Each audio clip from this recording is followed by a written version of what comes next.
Bien, mis hermanos, estamos listos para comenzar en esta noche y al comenzar este nuevo material, vamos a poner este tiempo en las manos del Señor para que Él nos bendiga en esta noche. Señor Dios Todopoderoso, te damos gracias por tu inmensa bondad y misericordia.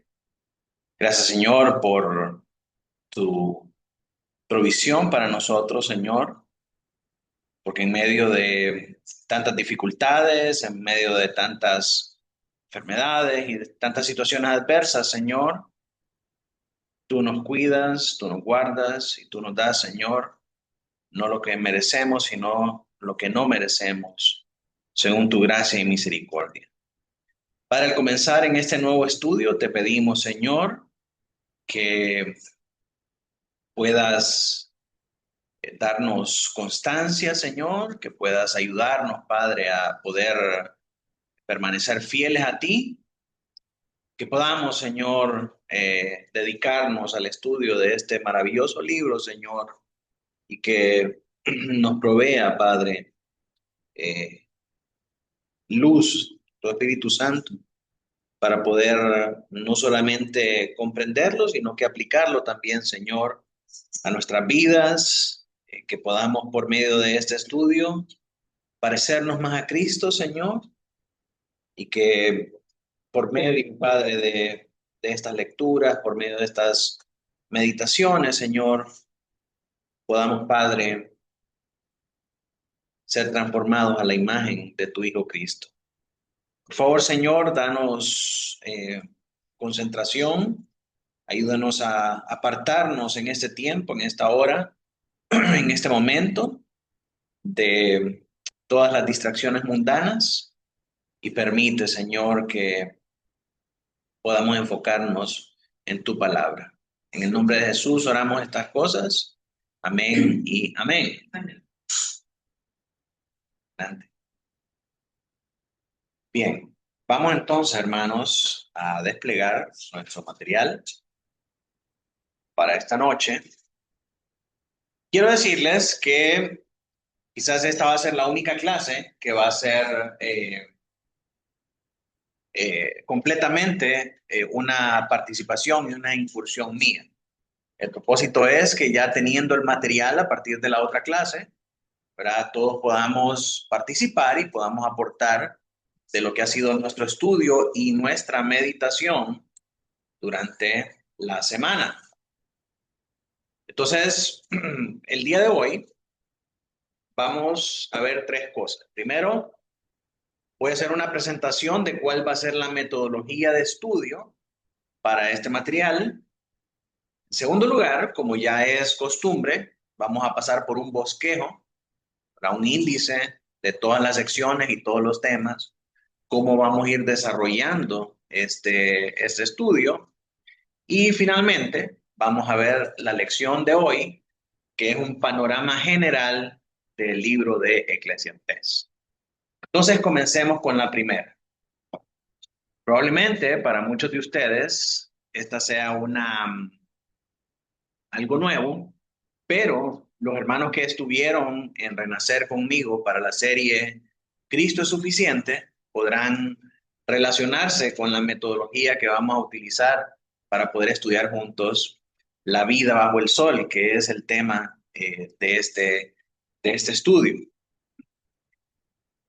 La metodología se basa en este método, la POM. La POM son las iniciales de cada una de las actividades que vamos a tener semanalmente que hacer, comenzando con la lectura, el análisis, la práctica, la oración y la memorización. Esos son los 5 puntos que vamos a seguir en la metodología semanal de estudio de este material. Miremos cada una de estos pasos. En primer lugar, la lectura. ¿Qué queremos hacer con la lectura?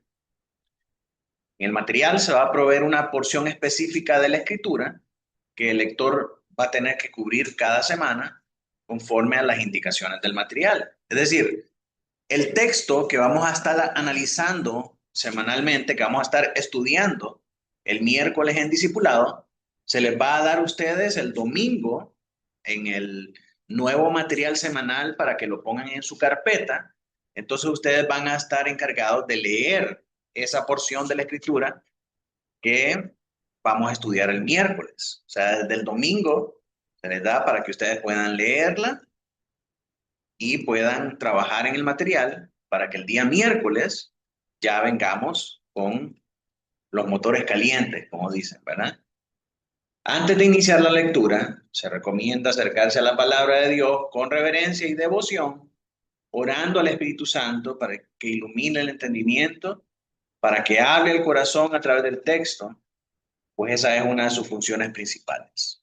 Esa es una de las funciones principales del Espíritu Santo, guiarnos hacia toda verdad y hacia toda justicia, recordarnos la palabra, darnos discernimiento, darnos sabiduría espiritual para poder estudiar y escudriñar la palabra. El plan de lectura comienza con pocos versículos, con el propósito de formar un hábito diario, y posteriormente vamos avanzando en fragmentos más complejos y la cantidad de lectura va a ir aumentando también, ¿verdad? Pastor, pero es que ya tenemos el plan de lectura y es demasiado. No va a ser nada gradual. Aparte, recuerda que el miércoles tenemos descanso. El miércoles usted puede utilizar ese día para dedicarlo a la lectura del discipulado. Pero igual, es un fragmento pequeño, no debería de tomarnos mayor tiempo. Si el lector está acostumbrado a leer más de lo indicado, se le pide paciencia mientras avanzamos juntos. El objetivo principal es familiarizarse con los pasajes que van a servir como la base para el estudio presencial. Eso es la lectura. Después de leer, vamos a hacer un análisis. En la sección de análisis, el lector debe escribir una breve reflexión sobre lo que pudo observar en el texto o aquello que llamó especialmente su atención. Lo que usted perciba de ese texto, lo que usted leyó y lo que usted le llamó la atención, usted lo va a notar ahí en la sección de análisis. Registrar estos pensamientos es fundamental, ya que nos permite a nosotros evaluar nuestro progreso espiritual y profundizar en la comprensión del mensaje bíblico. Las observaciones, hermanos, deben ser propias y no de comentarios bíblicos. Yo no quiero que en esto vayan a escribir o a copiar el comentario de Matthew Henry o a copiar el comentario de John Hill. No me interesa. Si yo quisiera escuchar o leer a Matthew Henry o a John Hill, fuera directo donde ellos a consultarlos. Lo importante, hermanos, que nosotros anotemos lo que hay en nuestro corazón y en nuestra mente. Entonces, en ese sentido, no hay preguntas correctas ni hay preguntas incorrectas. Lo importante es escribir lo que el Señor pone en nuestro corazón acerca de estos textos. El propósito, hermanos, no es impresionar, ay, cuánto sabe este hermano acerca de Biblia, qué exégesis y qué interpretación tan maravillosa la que hizo de este texto. No, el propósito es aprender juntos. El propósito es compartir nuestros pensamientos. El propósito es ser edificados mutuamente con lo que el Señor habla a cada uno de nosotros. Y hermanos, equivocarse también es parte del aprendizaje. ¿Verdad? Nosotros podemos percibir una cosa del texto al principio y después darnos cuenta que era algo totalmente diferente. Si nunca nos hubiéramos equivocado, nunca hubiéramos aprendido lo importante que es el sentido correcto y la interpretación correcta. Entonces, aprendemos a través del error también. Así que se vale equivocarse. No tenga miedo a equivocarse y a escribir algo que, eh, pues, después descubre que no era así. En su momento, esa fue la luz que recibió del Espíritu Santo. Y pues el propósito de estar acá es también aprender la interpretación correcta. En la práctica se refiere a la manera concreta en la que el lector puede aplicar a su vida las observaciones resaltadas en la sección de análisis. ¿verdad? Después de leer el texto y después de que ese texto habló a su vida acerca de que, qué sé yo, tenemos probablemente el texto nos alumbre más de una vez, que tenemos una visión bien superficial y bien materialista de la vida, ¿verdad? Entonces, en la parte práctica, vamos a ir a ver cómo puedo yo cambiar esa perspectiva mía superficial y materialista de la vida. ¿En qué cosas necesito cambiar yo para poder ser más como Cristo, para poder ser guiado por el Espíritu Santo a tener una visión más bíblica y más dependiente y más suficiente de Dios en mi vida? ¿Sí? Y al igual que en la etapa anterior, es importante escribir estas aplicaciones prácticas para que no olvidemos las verdades que contribuyen a nuestro crecimiento espiritual. Luego tenemos oración. En esta sección, el lector va a escribir una breve oración relacionada con su análisis y con su deseo de poner en práctica lo aprendido a través de la lectura.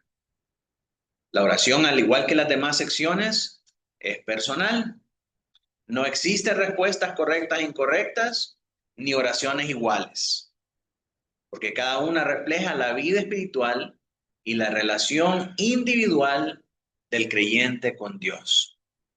¿Sí? Así que después de hacer un análisis, después de decir, esto quiero poner en práctica conforme a lo que leí y aprendí, entonces ahora escribimos una oración.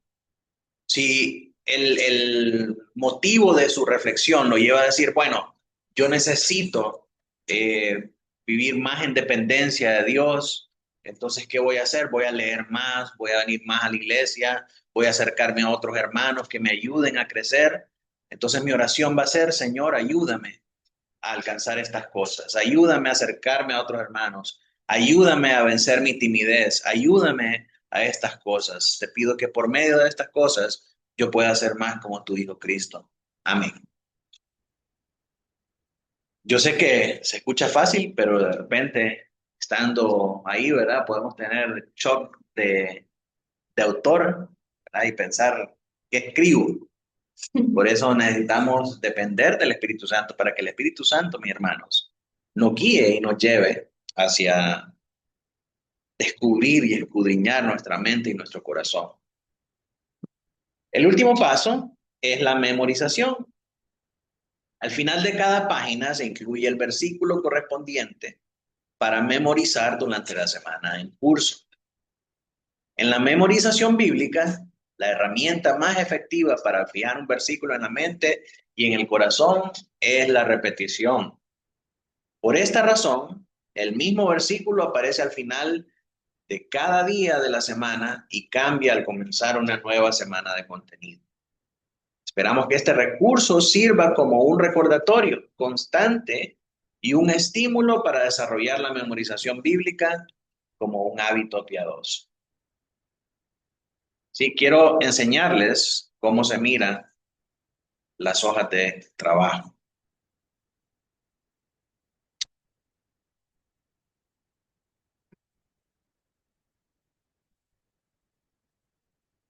¿Ok? Aquí está el versículo para leer, el cuadrito donde vamos a escribir el análisis, la práctica, la oración y el verso para memorizar. Sí, vamos a hacer algo menos complejo, ¿verdad? De un versículo para empezar. Posteriormente, si el versículo lo merita, poner dos versículos. Pero así es como se mira, mis hermanos, la hoja de trabajo. En este caso, esta es del material de Cristo es suficiente, ¿verdad? Por eso la lectura acá es Colosenses.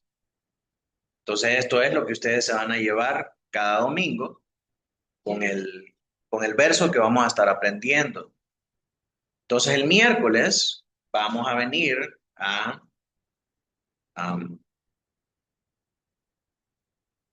dar un input o a dar retroalimentación de nuestro estudio semanal y también a llevar juntos la lección para poder, eh, para poder aprender juntos, ¿verdad?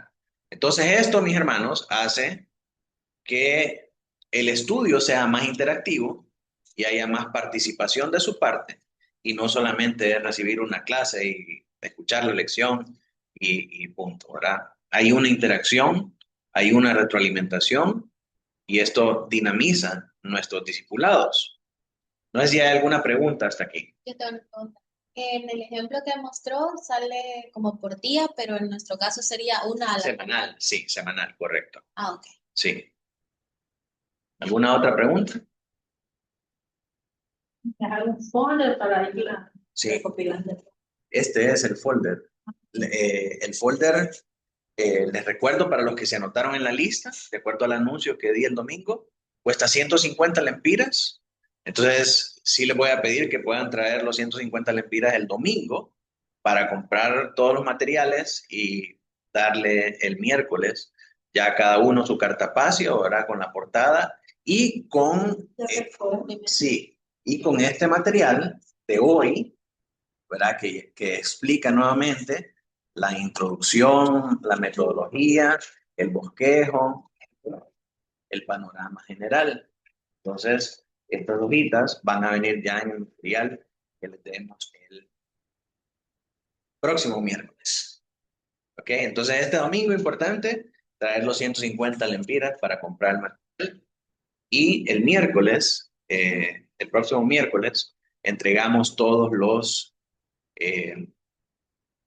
cartapacios. Los hermanos Osegueda Castillo tienen la mano levantada. Adelante. Buenas noches, pastor, bendiciones. Amén.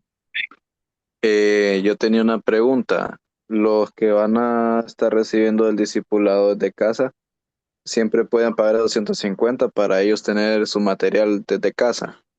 Sí, lo que sí es que va a ser, ustedes lo pueden llenar y lo pueden tener ahí todo. Lo que sí es que la participación va a ser un poco complicada, ¿verdad? Porque pues le damos prioridad a los hermanos que venimos y que estamos acá de manera presencial. Entonces sí, pueden comprarlo, ¿verdad? Y tenerlo, pero de nuevo la participación es limitada. Sí, yo entiendo. Era para de manera de tener uno también ahí su progreso y sus anotaciones. Sí, correcto, correcto. Correcto, gracias, pastor. Bueno, ok, entonces avanzamos con la segunda parte, que es el bosquejo. ¿Cómo vamos a ver este, este estudio? Bien, el estudio entonces, hermanos, se divide en 12 secciones. ¿Ah? ¿Perdón? Sí, el bosquejo. Se divide en 12 secciones y yo estimo que cada sección es un mes de estudio de acuerdo a mi planificación, a menos que el estudio se extendiera, ¿verdad? Una semana más, de acuerdo al material que estamos viendo. Entonces, el primer estudio es el panorama general del libro, donde vemos cosas como el nombre, el autor, la fecha, las generalidades geográficas de género literario y todo lo demás. Luego comenzamos con una introducción general a la serie. Después vemos sabiduría, conocimiento y sus límites. Placer, éxito y autoindulgencia son temas que trata el predicador aquí en el libro. Los logros, el legado, la desesperanza, el tiempo, la soberanía y la limitación humana, la injusticia, la opresión y el silencio de Dios. ¿Cuántos de ustedes se han preguntado alguna vez por qué Dios permite que pasen esas cosas? ¿Por qué Dios no hace nada? ¿Verdad? Esos son temas que son preguntas que todos como humanos nos hacemos y que el predicador, el autor del libro, eh, trata de ayudarnos a nosotros a responder y a comprender la manera en cómo ver esos silencios de Dios y cómo interpretar esas injusticias que para nosotros pueden ser injusticias, pero que Dios las permite con propósitos redentivos. La sección 7 la soledad, la comunidad y la rivalidad. 8, Dios, adoración y palabras cuidadosas. 9, riquezas, seguridad y pérdida. 10, sabiduría práctica para un mundo quebrado. 11, la juventud, el envejecimiento y la muerte. Todos temas muy importantes, ¿verdad? Muy interesantes. Y la conclusión, el temor del Señor. Entonces, estas son las 12 secciones que vamos a ir desarrollando. Es suficiente material para un año de estudio, pero yo con la ayuda del Señor poder ir viendo cada una de estas de manera mensual. Así que el tema para este día es el panorama general del libro. Vamos a ver las generalidades del libro de Eclesiastés. ¿Alguna pregunta acerca de esta sección? Ok. Entonces, pasamos a la tercera parte, que es el panorama general del libro de Eclesiastés. La primera generalidad es el nombre del libro. ¿Alguien sabe por qué se llama Eclesiastés? ¿No? ¿Alguien quiere aventurarse a- Predicar. sí, el predicador? Yo lo presento. Sí. Eclesiología. Eclesiología. ¿Qué tiene que ver el predicador con Eclesiastés? Es el que llama a una asamblea, ¿verdad? Es el que dirige la iglesia. El nombre Eclesiastés viene del término hebreo Kohelet y puede traducirse como el que convoca o el predicador. Pero ¿cómo llegamos o cómo cambiamos de el predicador a Eclesiastés? Esa es una buena pregunta. Cuando el texto fue traducido al griego en la Biblia Septuaginta, Kohelet se vertió como Eclesiastés, que es una palabra, como bien dijo la hermana Emily, derivada de eclesia, que significa asamblea o reunión convocada. La Biblia Septuaginta, mis hermanos, lo que hace es que toma la Biblia hebrea y la traduce toda completamente, Antiguo Testamento y Nuevo Testamento, en griego. Y por eso, muchas de estas palabras que en hebreo es, por ejemplo, Kohelet, es traducida al griego como Eclesiastés, derivado de eclesía. Entonces, Eclesiastés se entiende como el que habla ante la asamblea o el orador de la asamblea. Por consiguiente, predicador. De esta forma, el traductor no tradujo el nombre literalmente, sino que su función. Finalmente, el término griego pasa al latín eclesiástico, el latín que se usaba para el ambiente de la iglesia, y se traduce en ese latín como eclesiastés. Y de ahí en las lenguas modernas, incluido el español, se dice eclesiastés. En latín es con 2 Cs, en español es con una sola C. Es importante notar que aunque comparte raíz con la palabra iglesia, su origen no tiene un sentido cristiano, sino comunitario y público. Es decir, que cuando habla de eclesía, no está hablando de lo que nosotros pensamos como iglesia, ¿verdad? Nosotros pensamos la iglesia, el cuerpo del Señor, ¿verdad? La iglesia, los santos reunidos. Aquí eclesía habla del sentido comunitario, de la asamblea, de una reunión comunitaria, ¿verdad? Y ese es el sentido en el que se usa esta palabra eclesía. Entonces, de ahí proviene el nombre del libro. Eclesiastés, el predicador, el que habla a la asamblea, el que enseña en la reunión que ha sido convocada, el orador de la asamblea. ¿Quién es el autor de este libro? Tradicionalmente, el autor de Eclesiastés ha sido identificado como el rey Salomón. el hijo del rey David, debido a las referencias internas a un rey sabio que gobernó en Jerusalén y gozó de riqueza y prestigio. ¿Verdad? No ha habido un hombre más sabio como Salomón, no ha habido un hombre más rico, y el reino de Jerusalén, de Israel, no tuvo un periodo más próspero que en el tiempo del rey Salomón. Y por eso es que se le atribuye la autoría al rey Salomón.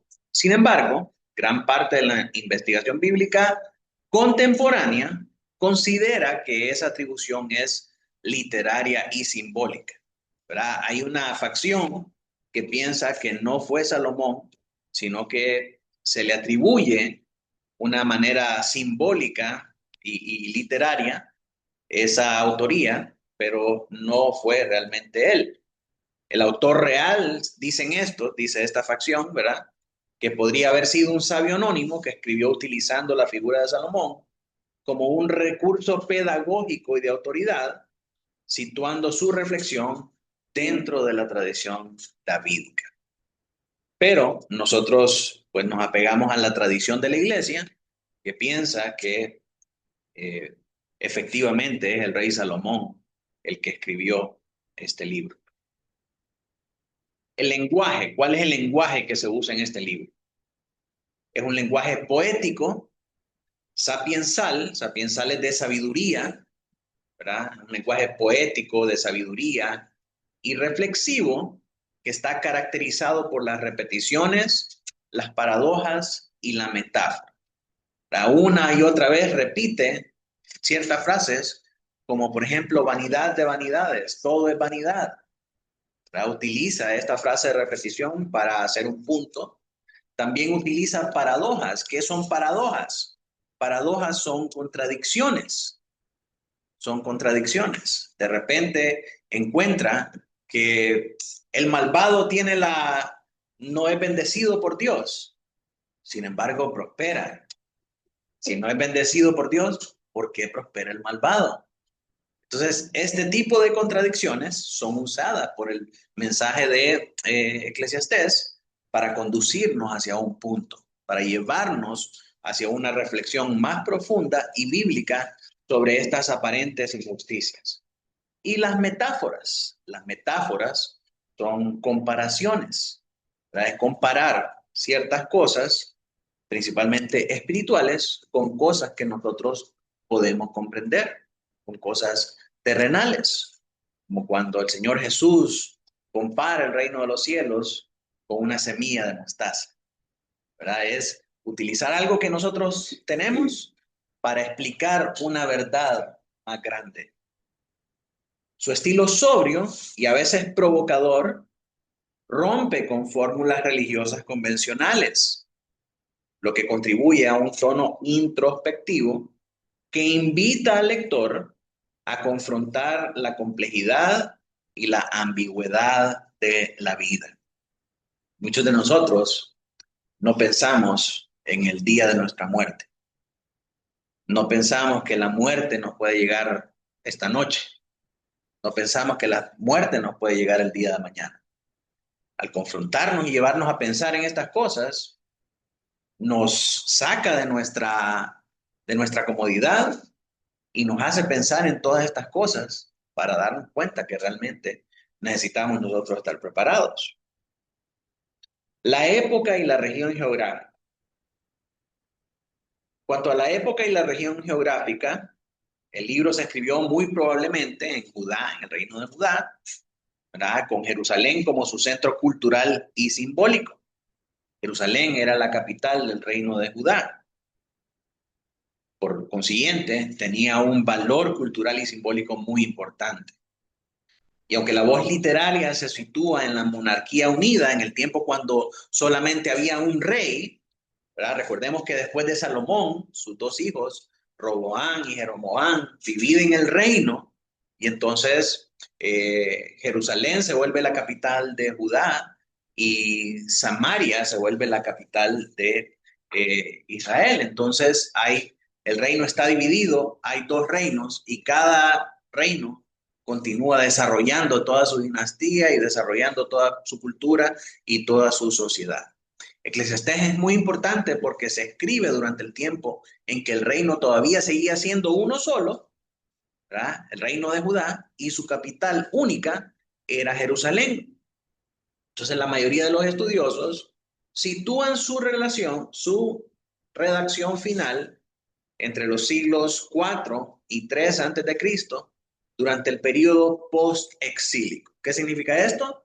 Recuerden que eventualmente el reino del norte y el reino del sur fueron creciendo en dinastías, siguieron viniendo más reyes, y cada rey que llegaba era peor que otro, y llevaron el pueblo hacia la idolatría y hacia la adoración a dioses paganos, hicieron alianzas con los enemigos del pueblo de Israel, y el Señor les dijo que si hacían eso, se los iban a llevar cautivos. Entonces, eso pasó. Vino Babilonia y se llevó al reino del sur, vino a Siria, se llevó al reino del norte. Entonces, eh, ambos reinos, ¿verdad?, que formaban la nación geográfica de Israel, fueron llevados cautivos. Después de eso, y fueron exiliados de la tierra, fueron sacados de ahí, fueron llevados cada uno a Babilonia y otro a Siria. Pero después de ese exilio, ¿verdad?, bajo el mandato del rey Darío, del emperador Darío, ellos vuelven a su tierra a reconstruir. Ese es el tiempo de Esdras y Nehemías. Entonces, ese tiempo de reconstrucción se conoce como el periodo post-exílico, es decir, el tiempo después del exilio, después de que se lo llevó a Babilonia y que se lo llevó a Siria, y ellos vuelven. Ese es el periodo post-exílico. Entonces, en ese periodo post-exílico, que se recuerdan ustedes que leemos en Nehemías, en Esdras y en Crónicas, ¿verdad?, que ellos vuelven a reconstruir, y una de las bases para esta reforma, para esta reconstrucción, es que encuentran el libro de la ley. Encuentran el libro de la ley, y entonces ellos vuelven a hacer todo lo que el libro de la ley dice. En este tiempo post-exílico también, ellos vuelven a revisar todos estos escritos, y muchos de ellos, como Eclesiastés, son también editados a finales del siglo IV y del siglo III antes de Cristo, ¿verdad? El libro se escribe en el tiempo de la monarquía unida, pero es redactado finalmente en estos tiempos post-exílicos para formar una gran parte en la cultura y en la sociedad hebrea temprana.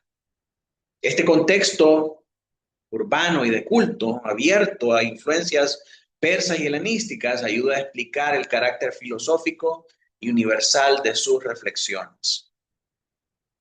Su temática.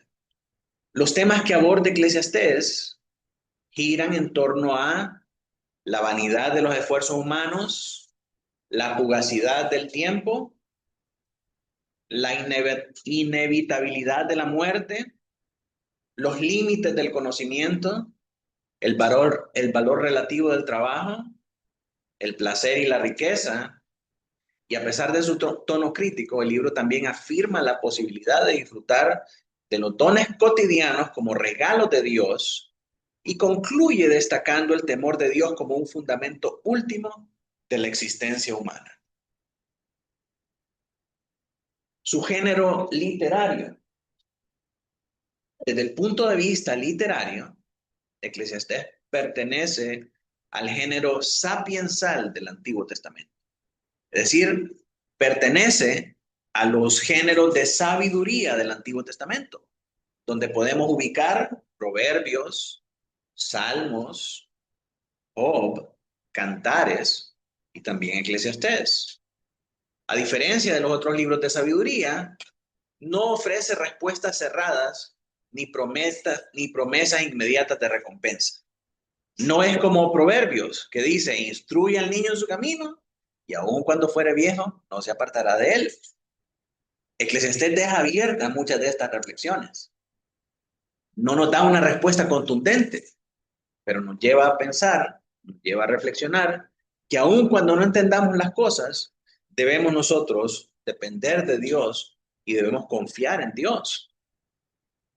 Eclesiastés se plantea preguntas abiertas y reflexiones existenciales que buscan formar a un lector maduro y consciente en las tensiones de la vida. Su ubicación canónica, su ubicación en el canon. ¿Por qué Eclesiastés está puesto ahí donde está? ¿Por qué no está al principio? ¿Por qué no está al final? Dentro del Antiguo Testamento, Eclesiastés se ubica en la sección de los escritos o Ketuvim de la Biblia hebrea. Y en la tradición cristiana se encuentran entre Proverbios y Cantar de los Cantares. El Antiguo Testamento en hebreo se llama Tanakh, ¿sí? Y ese Tanakh se llama así porque es la abreviación de el nombre de los 3 tomos de libros. El primer tomo, que es la Torá, esa es la T. La T es Torá. El segundo tomo son los profetas, que son Naviim. Entonces, Ta-Na, ¿sí? Torá, Naviim. Y el tercer tomo son los libros de sabiduría, o lo que se refiere también como los salmos. Esos son los libros sapiensales, los libros de sabiduría. Y esos son los Ketuvim. Entonces, Torá, Naviim y Ketuvim. Eso hace la palabra Tanakh. Y ese es el Antiguo Testamento en hebreo. Entonces, estos Ketuvim son esta colección o este tomo de libros sapiensales o libros de sabiduría. Donde está Proverbios, Cantares, Eclesiastés. Esta ubicación subraya su pertenencia al corpus sapiensal, al cuerpo de sabiduría, y su diálogo con otras reflexiones bíblicas sobre la sabiduría, el sufrimiento y el sentido de la vida. Ahorita, mis hermanos, que estamos en el plan de lectura y estamos pasando por el libro de Job, ¿cuántos van al día con la lectura? Hermanos, si va al día con la lectura, el diálogo que tiene Job acerca de la vida, la muerte y Dios y las injusticias es algo profundo que a uno lo pone a meditar, ¿verdad? Y como que el libro de Eclesiastés retoma también esas mismas preguntas y tiene el mismo tono que tiene el libro de Job. ¿Por qué? Porque son estos mismos libros sapiensales, son estos mismos libros de sabiduría que están destinados a hurgar el corazón y la mente para pensar en estos temas difíciles que no pensamos en ellos, sino hasta que estamos pasando por una situación complicada, ¿sí? Y que al hurgar todo eso, podamos reflexionar en que, hey, nosotros no tenemos el control. Nosotros no podemos hacer nada para evitar el sufrimiento. No podemos hacer nada para evitar el día de nuestra muerte. No podemos hacer nada para cambiar lo que el Señor ha planificado para nosotros. Entonces, lo único que podemos hacer es confiar en Él. Pero generalmente no pensamos en estas cosas. Siempre estamos en nuestro día a día ocupados, tratando de resolver, tratando de tomar decisiones y acciones para ver cómo nosotros encauzamos nuestra vida y la dirigimos hacia donde nosotros pretendemos que vaya. Pero al final del día, lo que se hace es lo que Dios dice, ¿verdad? Pero esto es lo importante y esto es lo asombroso de estos libros de sabiduría, que nos hacen pensar en estas cosas y darnos cuenta que hay una realidad mucho más grande que nuestra agenda ocupada. Y que quien controla esa realidad es únicamente Dios.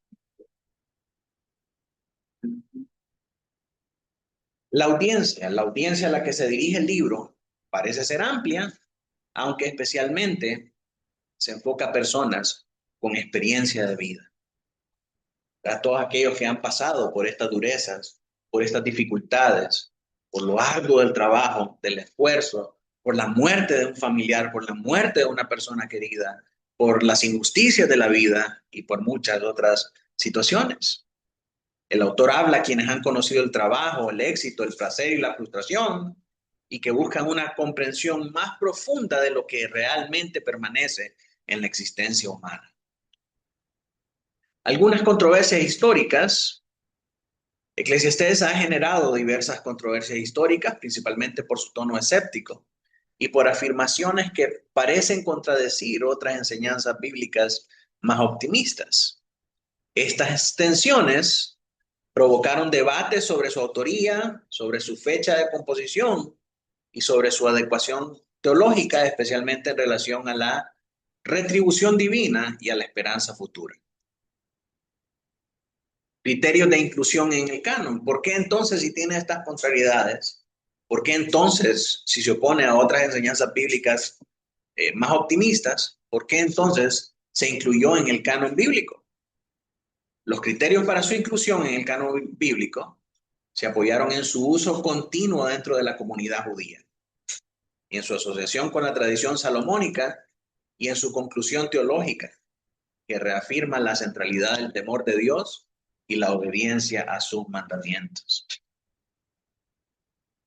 La presencia de fragmentos de Eclesiastés entre los manuscritos del Mar Muerto confirma que el libro circulaba y era valorado ya en los primeros siglos de el pueblo de Dios, y junto con otras literaturas que eran parte del canon aceptado.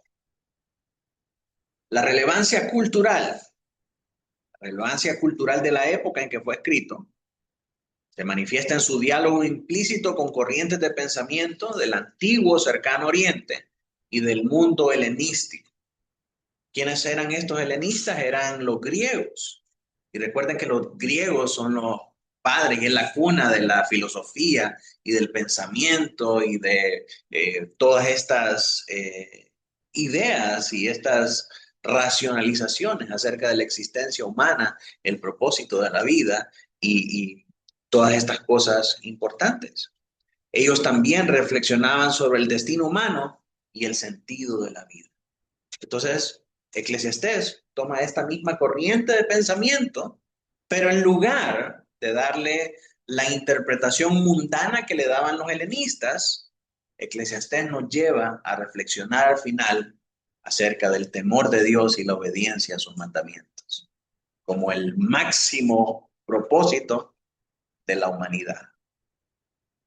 Eclesiastés participa de ese debate, pero lo hace desde un fe en Dios que pone límites al pesimismo y al relativismo. ¿Qué es el relativismo? Todo es relativo. No, lo que vos pensés es importante, lo que yo pienso es importante. Lo importante es cómo me sienta yo acerca de Dios y cómo me sienta yo acerca de mí mismo. No.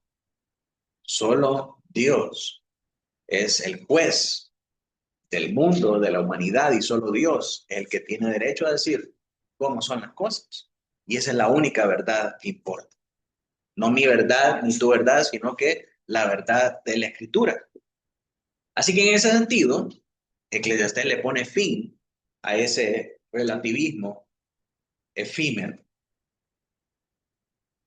Las expectativas mesiánicas en relación con la promesa mesiánica, Eclesiastés no presenta una expectativa explícita del Mesías. Sin embargo, su énfasis en la insuficiencia de los logros humanos, en la frustración de la existencia sin una perspectiva divina, contribuye indirectamente al marco teológico que prepara la necesidad de una esperanza más plena y trascendente. Es decir, Eclesiastés contribuye a poner el marco de referencia para la necesidad de un Mesías Salvador que nos libre de nuestra frustración, que nos libre de nuestra insuficiencia para alcanzar esa salvación. Entonces, Eclesiastés no habla específicamente acerca de la promesa del Mesías, no habla acerca del avance del cumplimiento de esa promesa, pero pone el marco de referencia en el cual el hombre se da cuenta que sus logros son insuficientes para alcanzar la salvación y que necesita de un Salvador. Necesita de un Salvador que lo saque de su miseria, que lo saque de su frustración, que lo saque de la vacidad de la vida y que lo lleve a tener esperanza en algo mucho más concreto, más eterno y más trascendente que esta existencia. La relevancia para la iglesia hoy. ¿Por qué nosotros deberíamos de estudiar Eclesiastés hoy? Hay muchas personas que dicen, no, el Antiguo Testamento es histórico, es únicamente referencia, no deberíamos de estarlo estudiando. Tenemos que estudiar la era de la iglesia y lo que Dios habla en este tiempo de gracia. Ya eso del Antiguo Testamento es letra muerta. Pues no, ¿por qué nosotros como iglesia tenemos que estudiar Eclesiastés el día de hoy? Porque es relevante. El estudio de Eclesiastés es fundamental porque enfrenta al lector con preguntas universales que trascienden su contexto histórico.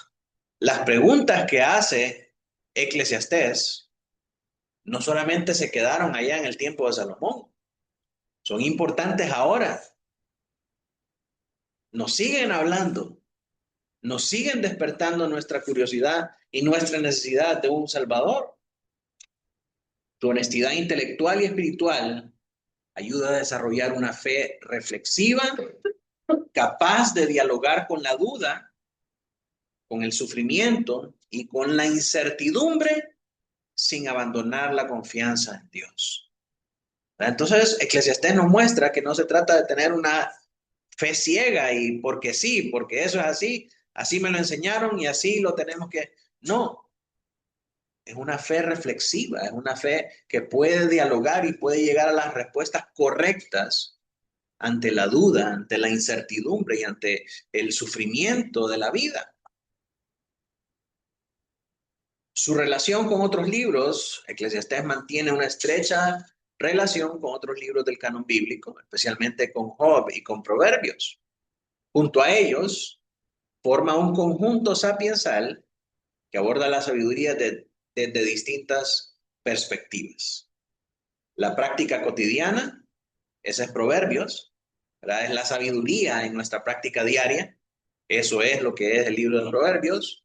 Luego Job nos muestra el sufrimiento del justo y finalmente Eclesiastés nos ayuda a ver la búsqueda de la sabiduría en un sentido global de la vida, en los temas más trascendentes de la vida. Y aunque no es citado directamente en otros libros, cosa que ocurre con los otros libros sapiensales, ¿verdad? Muchas veces Pablo habla acerca de los salmos, el Señor Jesucristo habla acerca de los salmos, y hay otros libros por ahí que son citados, ¿verdad? Este libro específicamente no es citado, pero sus ideas resuenan en reflexiones posteriores y continúan influyendo en la comprensión bíblica de la condición humana. Así que, mis hermanos, de esa manera terminamos con este panorama general del libro de Eclesiastés. Y en nuestra próxima lección vamos ya a hacer una introducción general a la serie, pero después de que ustedes hayan hecho su respectivo análisis y lectura, ¿verdad? Así que, mis hermanos, de esta manera llegamos al final de nuestro estudio. Vamos a dar un tiempo para aportaciones, preguntas.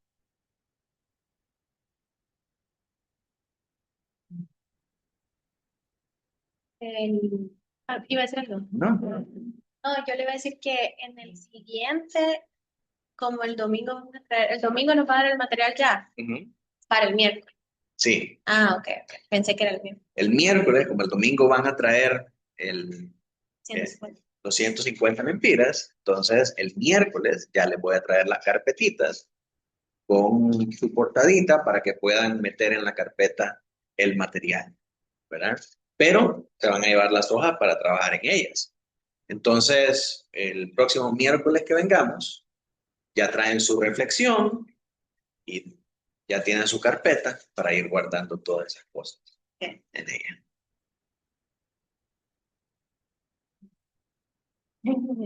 ¿Alguna otra pregunta, hermanos, acerca de el material, acerca de lo que vimos? ¿Todo claro? ¿Sí? Bueno, si no hay más preguntas, entonces vamos a terminar orando al Señor para pedirle que nos lleve con bien a nuestros hogares y voy a pedirle a Emanuel que pueda dirigirnos. Gracias, Señor, por este día. Gracias por habernos permitido venir acá hoy. Gracias por habernos permitido escuchar tu palabra. Te pido que hoy nos des sabiduría para poder retener lo que vimos hoy y guardar nuestras vidas y que nos ayudes a poder regresar con vida a nuestras casas y que nos ayudes a poder prestar atención en todas las clases que quedan en el año para que podamos aprender mucho y nos pueda llenar de sabiduría, Padre. Por favor, en el nombre de Jesús. Amén, amén. Amén y amén.